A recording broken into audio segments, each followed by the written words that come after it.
Hello,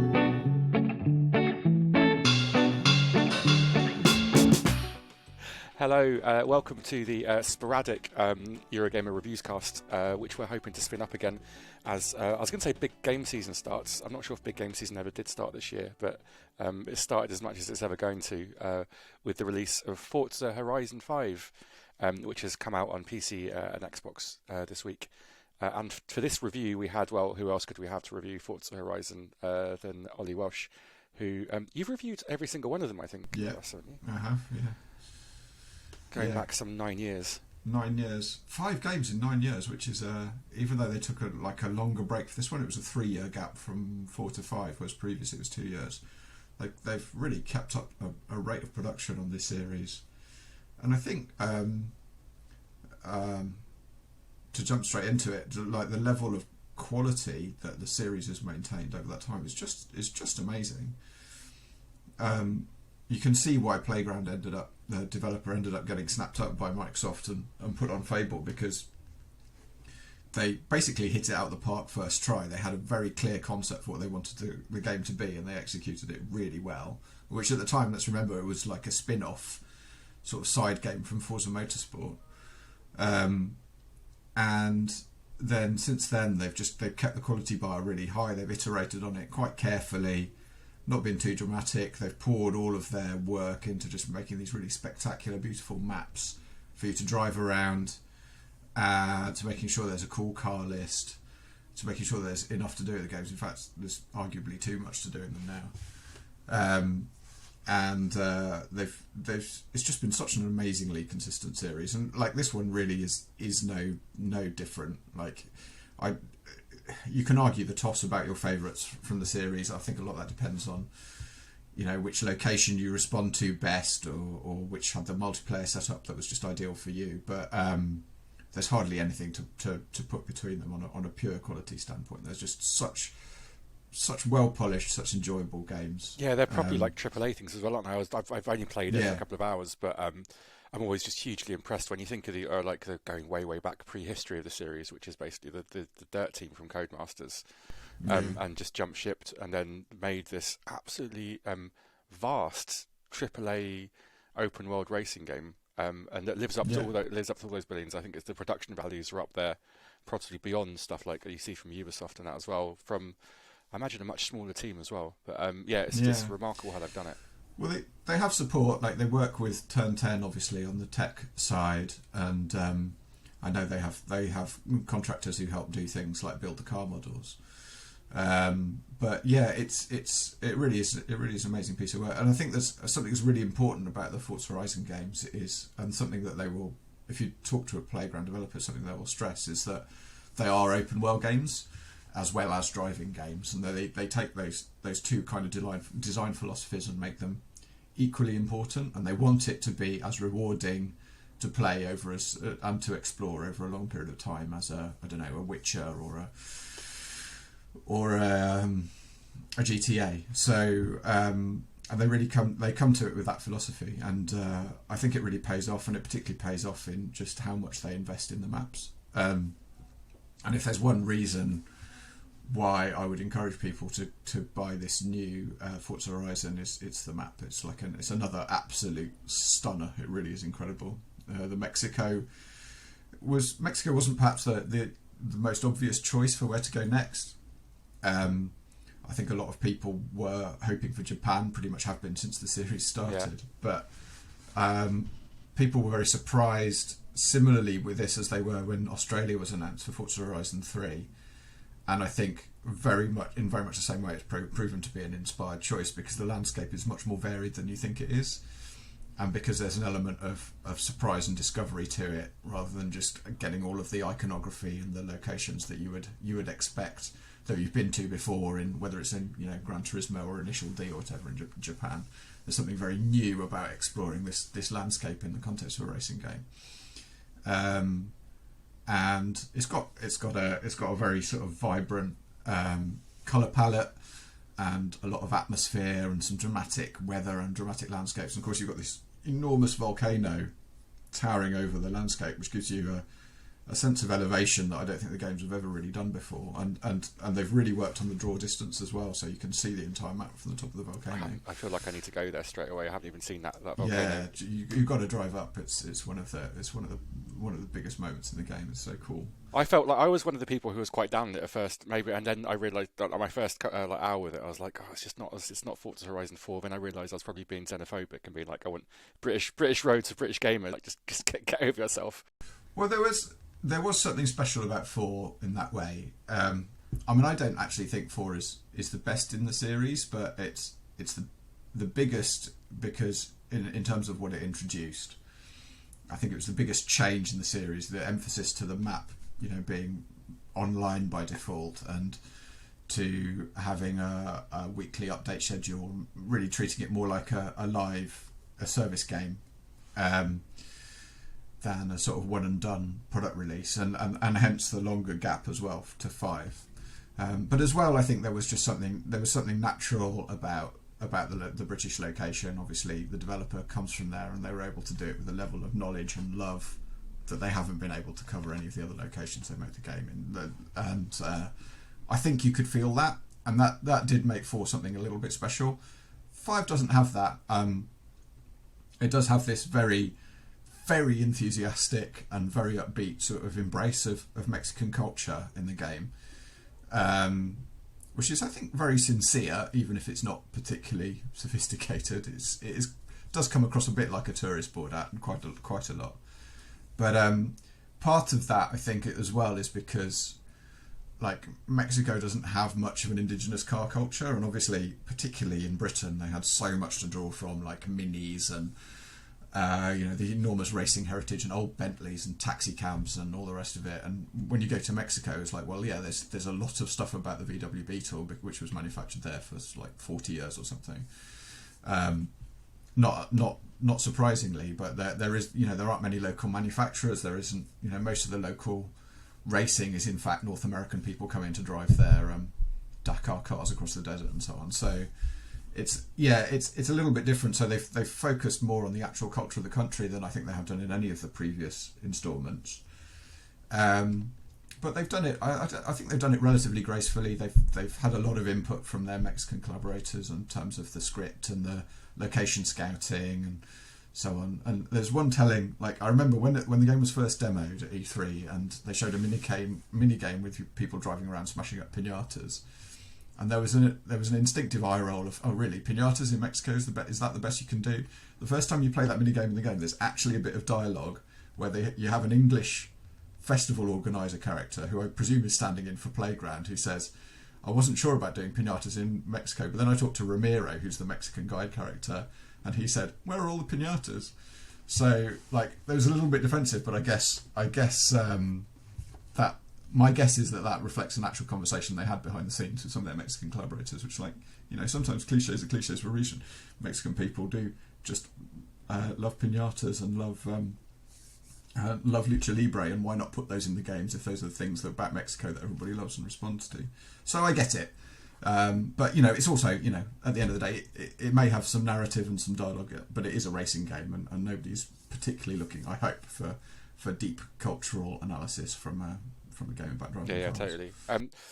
Because it's difficult. Well, at this point in a series lifespan as well, it's like difficult to say kind of what's new, what's different this time out, what's changed. Well, yeah, particularly because Playground have this weird mania for renaming features. So in Forza Horizon 4, the online multiplayer was online adventure. That's now called Horizon Open, whereas adventures are now a single player campaign feature.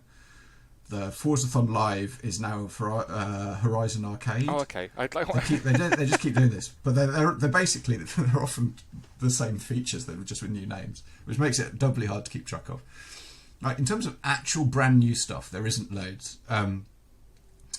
So the most significant thing, I think, is the way that the campaign has been restructured and organised, which is through adventures and through accolades. Accolades is a kind of achievement system. You know, a lot of games have these. They're achievements by any other name when like the actual achievement system won't be granular enough for what they want to do. So there's like achievements for virtually anything you can do in this game called accolades, and you get points for those.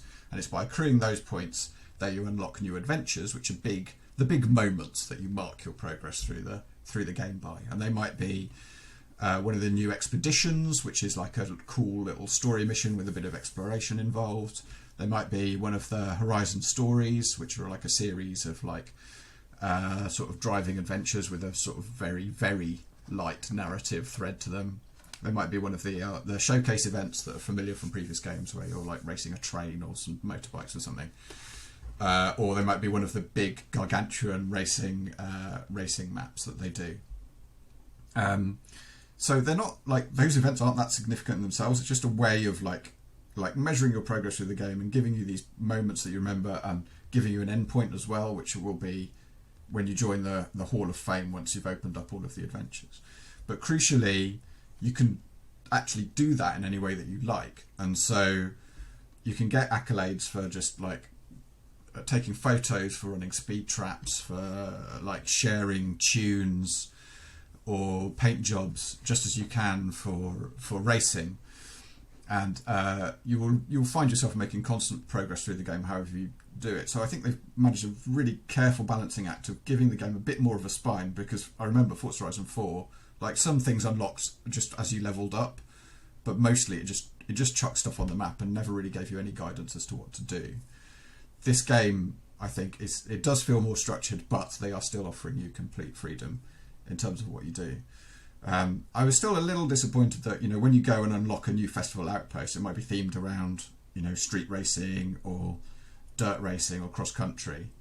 You go and unlock that outpost, and then it just dumps all of the events in that kind on the map, just in one go, like dozens and dozens of events all over your map, with no real guidance of what you want to do, which car you might want to drive when you get to those events. They have recommended cars this time, whereas it used to be like 4 used to let you drive just the most inappropriate machinery wherever you liked.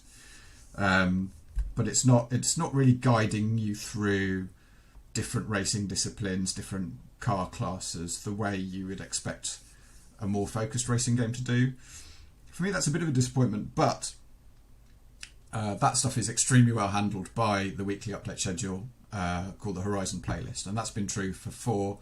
That returns for 5. I've been playing a preview version of it. It's much the same, slightly expanded. It's still brilliant. It's still my favourite thing about the game. I will definitely be coming back every week to play through the playlist. But yeah, that new structure for single players, probably the big headline. There is one new mode that I think is worth highlighting as well, and that's called Horizon Tour. And this is a co-op racing mode, and it's very much the same as the trial. If you ever played the trial in the Horizon playlist, it's kind of like the version, an MMO raid for a driving game. Like it's the hardest AI difficulty, and you and a team of other players are trying to beat those, and it's like however many, there's a team of AI versus a team of players, and the point system works. It doesn't really matter how many players you have. If you beat enough drivers from the AI team, you will still win. It's a really fun thing, and the trial is one of my favourite things about 4, but it's quite serious, and you only get one to race a week. Horizon Tour is the same thing, but a slightly lower AI difficulty. You get a nice chilled out drive in between the events, and there's just a rotating playlist of stuff to play at all times. And I think I love this co-op gameplay style, and it's nice to see it expand beyond the trial, which was a slightly more hardcore pursuit, to something that's accessible all the time and that you could just churn away at if that's what you fancy doing. So that's the other significant new addition. Most other stuff is a variation on what has gone before. So it's not a dramatic new entry in the series in that sense. But there's been a few smart tweaks here and there. I mentioned Horizon Arcade, which is the new version of Forzathon Live. To my mind, it still doesn't quite work as a way to like get players together on a map to run some like skill challenges or whatever, but it is better tuned and better paced, and definitely does work better. It's weird because like there's been some really good improvements, but like for me personally speaking, I never really stopped playing 4, and also because the with the Series X version of 4 like coming late last year, it almost felt like a new entry because it basically just gets stuck in again, and so it's kind of it did take a while for me to kind of figure out what exactly is new and how it's moved on. And I know it's not a bad game by any stretch of imagination at all, but this was like a recommended, not an essential, and like it's there's kind of the sense of maybe diminishing returns starting to creep in a little bit with the series. Yeah, I mean maybe the one area where I did feel that was with the car catalogue. There's over 500 cars in the game, so I'm not saying it's lacking at all, and it's beautifully curated because it always has been, particularly since 3. They've had a very broad remit because they have off-road racing buggies and all sorts in there, and trucks, but they choose their vehicles really carefully, and there's a lot of passion for car culture there, and that's still evident. I this is anecdotal, but I feel like there are fewer new entries this year. There's certainly, I'm not feeling there's like an injection of loads of fun new stuff. When I'm going to the barn finds, I'm mostly uncovering cars that I've had before in previous games, and it feels a little bit. That side of the game is feeling a little bit stale to me. Do we have much visibility on kind of what's coming to it? I guess because there must be like a rota of new cars coming to it along the. Yeah, so there will be. I think they've only announced a couple of DLC packs, but there is the car pass thing, which is going to run for the first. I think it runs for the first 6 months or a year, where if you've got the car pass, you get a new car every week, and those are all going to be new vehicles, I think. So that there should be some cool stuff in there. But yeah, it's the one area where I feel like the game could use a little bit of a refresh. With the rest of it, I know what you mean. There's an element of franchise fatigue starting to set in. But if I were Playground, I'd also be wary about changing too much because these games are so good. And if you read reviews, admittedly my review is, and I think the same was true for 4, comes from someone who's been playing these games a lot since the very first one. So, I could, you'd consider me sort of the voice of the community in that way. And I think somebody coming to the games with a fresher eye would be absolutely bowled over by 5. And I think if you look at some of the other reviews on other sites, you'll see that. And I would not say that's wrong by any stretch of the imagination, because it's certainly a brilliant game, very easy to enjoy, technically astounding, as you can see from John Linneman's excellent Digital Foundry coverage on Eurogamer as well. But yeah, from the perspective of someone who plays Forza all the time, you've got to think about this more like an expansion pack for an MMO really than an all new release. And that's not actually a bad thing, because there's a huge community of people out there who love this game and who don't necessarily want it to be upended. And I also think it's right for this version, because 4 did change quite a lot, that they let that stuff bed in, and they dedicate themselves to tweaks. And the biggest problem with 4 was just how completely unstructured the campaign was, and I do think they've made some great strides there. So no, I think it's a wonderful game. If you haven't played previous Forza Horizons, I'd run out and get it straight away.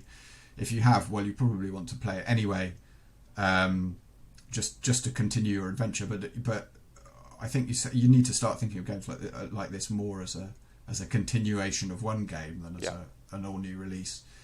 That is going to turn everything in its head, because I don't think that's ever going to be true for a game. I was going to ask you what they can do to revive and refresh it, but I think you've answered it anyway, because they sort of don't need to. So what I will ask is, do you think you might have liked the game more if your beloved Alfa Romeo were in there?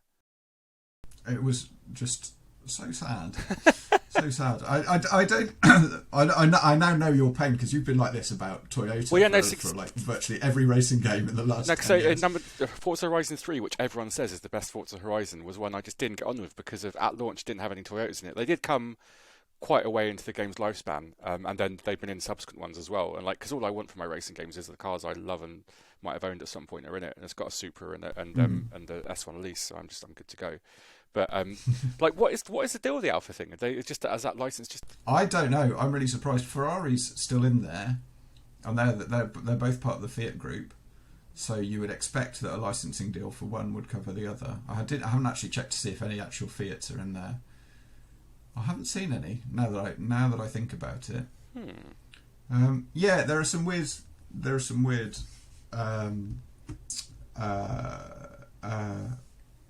empty slots there. Like I was surprised. I mean, again, who knows what's going on with the licensing, but I was surprised not to see Tesla involved.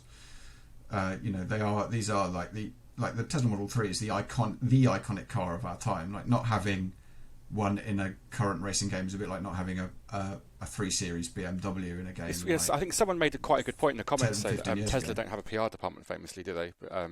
Well, yeah, and so it's just because of I bet the emails have been bouncing back from playgrounds saying, "Can we please put the car in?" It's just Elon Musk just basically counting his money and looking at the stars and getting ready for his next rocket trip or whatever. Well, maybe Elon Musk saw the email and replied to it saying, "Can you make Forza Horizon for the Tesla dashboard?" And they were like, "Oh." I bet that's what happened. Actually, now we mention it. Most importantly, though, your Mark 1 MX-5 is in there, right? It is, yeah. It's a slightly later model. So mine's a 91, and this one looks like the sort of refresh that came around 95. I think it's got the different alloy wheels. So like Mike, so it's not quite the purest. The Mark 3 Supra that's in there as well is post facelift, which makes me sad because it's got that horrible bit in the nose which shouldn't be there. But it's fine. I can forgive it. It's more than good enough. And it's an absolutely beautiful game. I'm looking forward to getting stuck in tomorrow. I guess, is it something you're going to be playing for the foreseeable as well? Yeah, no, I will have no qualms. It's always the test of a game, isn't it? If whether you want to keep playing it after you finish the review. I'll have no qualms about playing this. I want to sort of finish, quote unquote, the campaign, and I will be playing the playlist, and I'll be playing lots of Horizon Tour as well.